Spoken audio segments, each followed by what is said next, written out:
प्रिय विद्यार्थियों, online classes में आपका स्वागत है।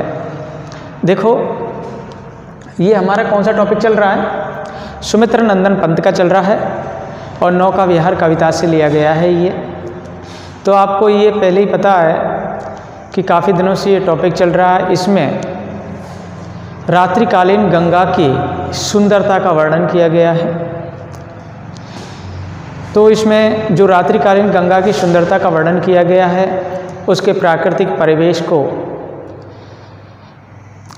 अच्छी तरह से निहारा गया है, उसका वर्णन किया गया है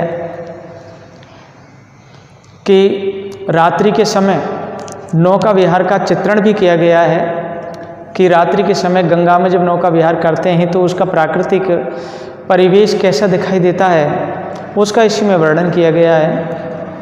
एक बार हम पढ़ते हैं इसको, फिर हम बताएंगे कि इसमें क्या भाव छिपा हुआ है। तो देखो,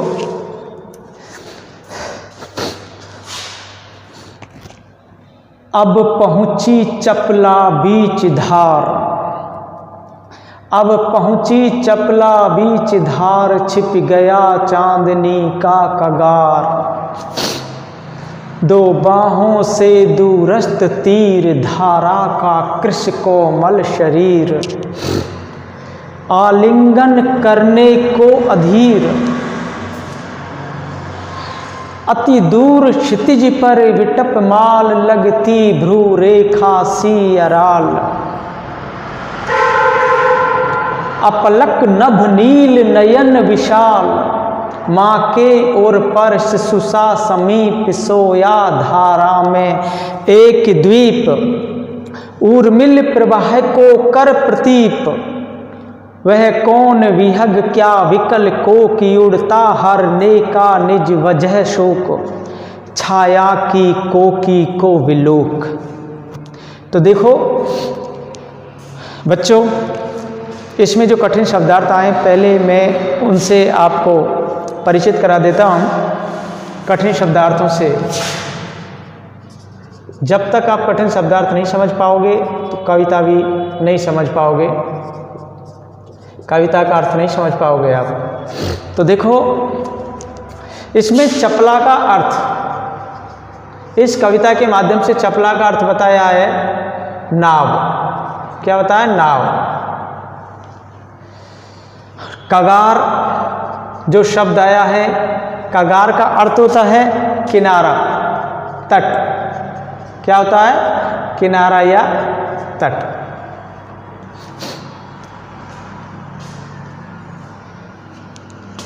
कृष, कृष का मतलब होता है छेड़ या पतला,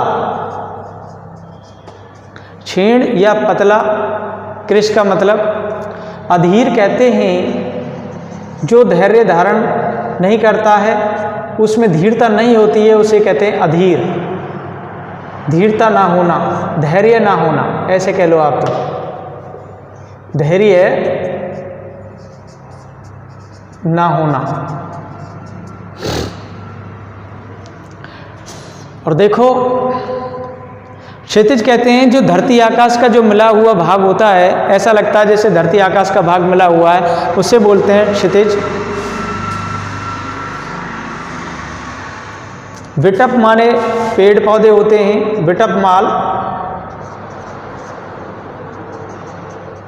विटप माल कहते हैं पेड़ों की कतार।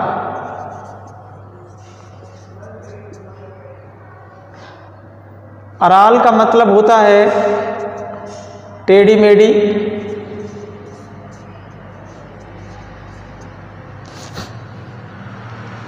और अपलक कहते हैं एक टक होकर के देखना, अपलक।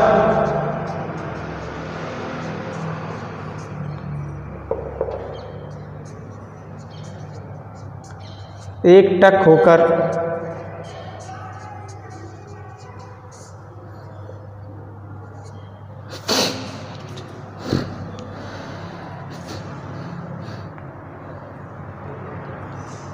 उर्मिल एक शब्द आया है, उर्मिल। उर्मिल का मतलब होता है लहर। उर्मिल का मतलब लहर होता है। तो देखो, ये इसके कठिन शब्दार्थ थे बच्चों। तो इसमें चपला का अर्थ होता है नाव। चपला का अर्थ क्या होता है? नाव। कगार का मतलब किनारा या तट। कृश मतलब क्षीण होना या फिर पतला होना। अधीर कहते हैं धैर्य ना होना। और विटप माल कहते हैं पेड़ों की कतार।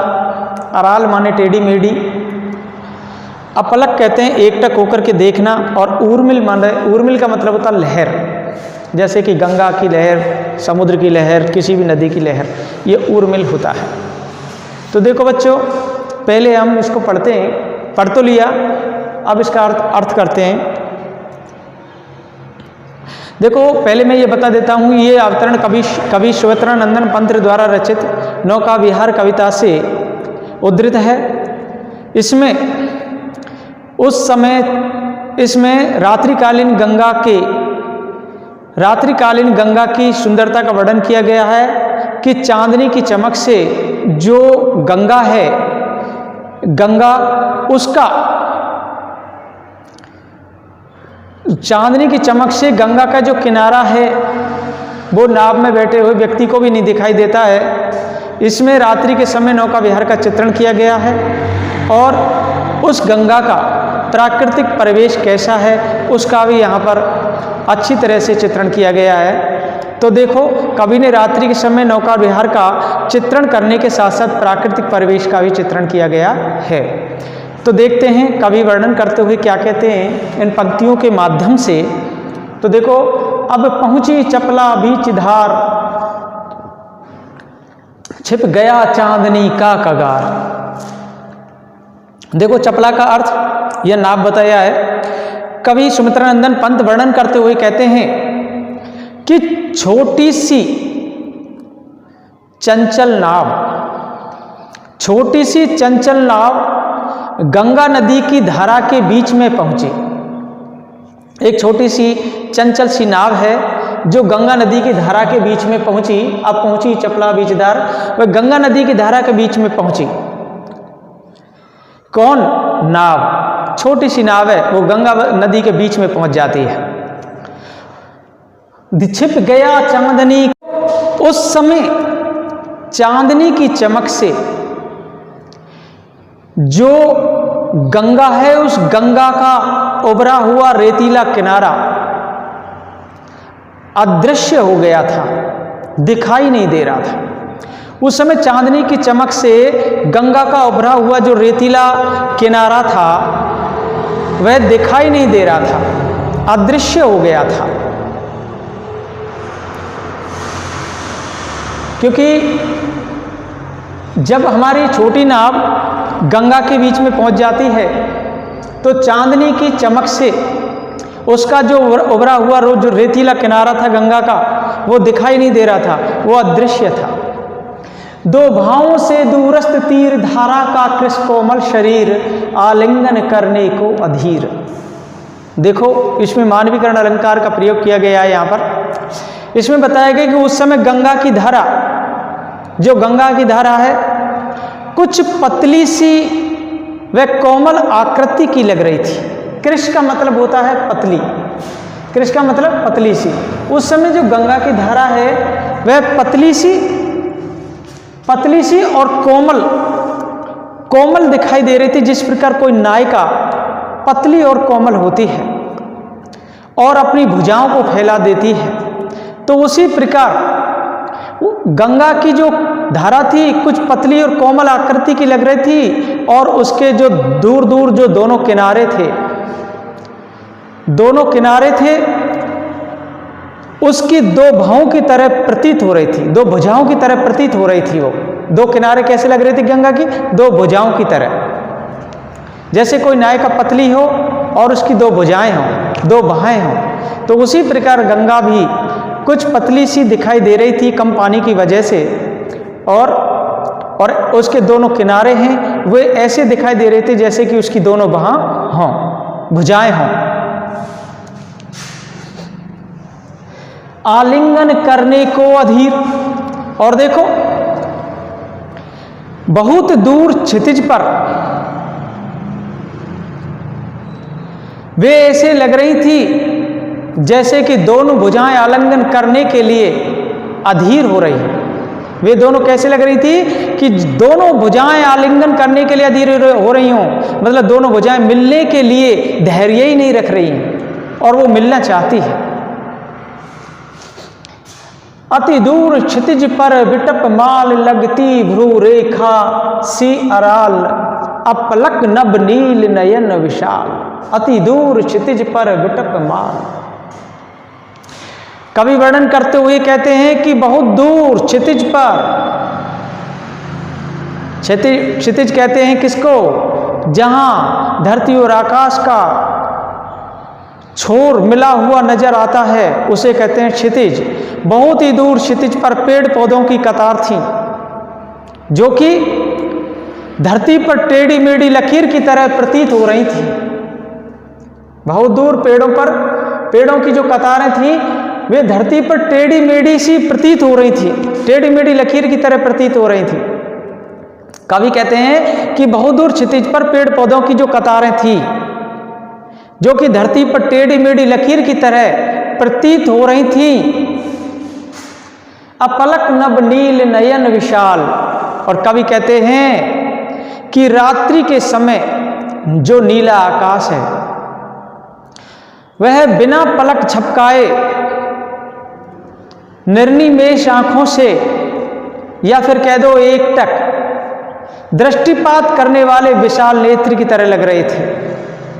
जिस प्रकार वो एक ऐसे लग रहा है कि ये पूरा जो नीला आकाश है वह बिना पलक झपकाए एकटक होकर के उसकी तरफ दृष्टि डाल रहा है, देख रहा है, वह आकाश ऐसा लग रहा था। माँ के ओर पर शिशु सा समीप सोया धारा में एक द्वीप उर्मिल प्रवाह को कर प्रतीप।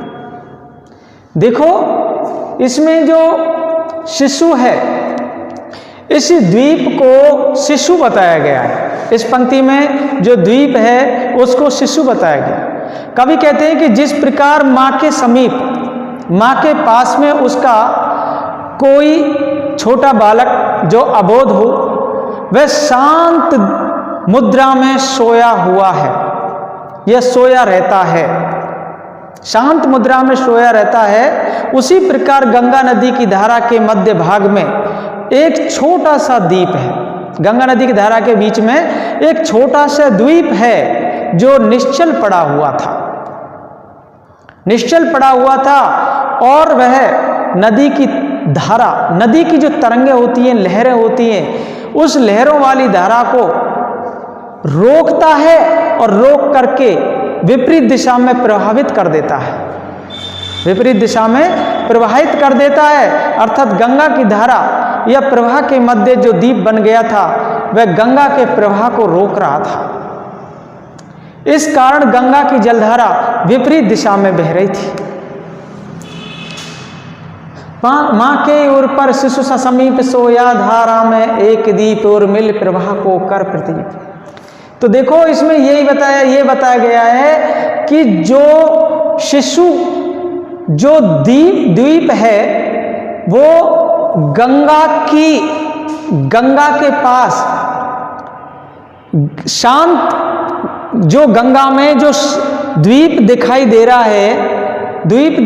है वो ऐसा लग रहा है जैसे कि कोई माँ के पास उसका अबोध बालक सो रहा हो, और जो वह द्वीप है वह गंगा की तरंगों को, गंगा की लहरों को रोक करके विपरीत दिशा में प्रवाहित कर रहा है, विपरीत दिशा में प्रवाहित कर रहा है। वह कौन विहग क्या विकल कोक उड़ता हरने का निज वजह शोक छाया की कोकी को विलोक। विहग कहते हैं पक्षी को। विहग किसे कहते हैं? पक्षी को। देखो गंगा नदी के किनारे पर या तटवर्ती भूभाग में रात्रि के समय में वह कौन सा पक्षी था जो अपनी विरह व्यथा को हरने के लिए बार बार उड़ रहा था? कवि कहते हैं कि गंगा नदी के किनारे की जो भूमि है, गंगा नदी के किनारे की भूमि में रात्रि के समय में कौन सा पक्षी था जो अपनी विरह व्यथा को हरने के लिए वे बार बार उड़ रहा था, निरंतर रूप से उड़ रहा था? कवि स्वयं उत्तर देता हुआ कहता है कि वह चकवा नामक पक्षी था। कौन सा पक्षी था? चकवा नामक कोकी, वह चकवा नामक पक्षी था। और चकवा नामक पक्षी ऐसा होता है कि रात्रि में चकवा और चकवी दोनों बिछड़ जाते हैं, फिर पूरी रात विरह में व्याकुल रहते हैं वे। तो उसने, कवि कहते हैं कि गंगा नदी की जो किनारे हैं, उस किनारे की जो भूमि है उस पर वह कौन सा पक्षी था, कौन विहंग था जो अपनी विरह व्यथा को हरने के लिए बार बार उड़ रहा था? कवि स्वयं इसमें उत्तर देता है कि वह पक्षी चकवा नामक पक्षी था। कौन सा पक्षी था?